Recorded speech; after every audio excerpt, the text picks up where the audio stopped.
remark before Night's 93 review. I called half the stuff this chapter, but make sure you stick around for that rating in the end. Now, let's run through it. This Tristan obsession is annoying. I don't know about you guys, but I'm annoyed by characters that are obsessed with other characters. Like, for instance, Tom Brady fans are absolutely obsessed with that man. That, in turn, could make somebody who doesn't really care for Tom Brady make you hate Tom Brady. And Cheon and Isidore don't have much of an identity because of this. Like, Cheon, we get that he's the asshole. Like, he's kind of the mean guy, and that gives him a little bit. But Isidore just seems like a obsessed big girl. And them not being able to be away from him for 5 minutes is just terrible. Makes me not care about them as much. So I mentioned last week that the attack may have already started, and confirmed that Lancelot is having trouble reading minds. Again, chaos deals with manipulation and delusion, and so maybe the townspeople are being manipulated, or their minds are being clouded by magic.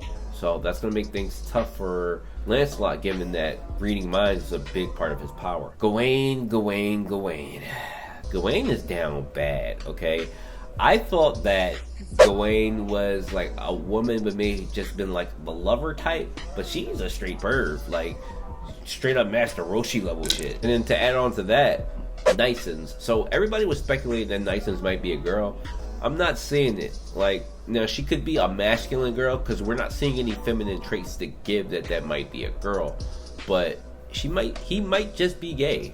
Given that Gawain's gay, I mean, it wouldn't be a surprise that, you know, that's a factor here. And then Jade like an Isidore reminds me of the King Deanne Meliodas situation, where King loved Deanne, but Deanne was obsessed with Meliodas. That might happen because Tristan doesn't seem like he's interested in anybody besides men who's trying to get him to button his shirt. By the way, that is such a moment, like but we haven't confirmed whether or not she's a Knight of Chaos, but we could probably assume that she's one of them, like Tanage and Macduff. But what I said last week was they should be able to identify the Knights of Prophecy, given that Arthur has that power, and it's confirmed that they can, and they have identified them.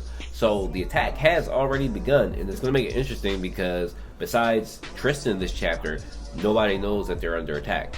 Yep, but here's the chapter rating, guys. 6 out of 10. More of a setup chapter. We still probably get more of a setup next week as we're leading into the festival. And yeah, so I'll see you guys then, and thanks.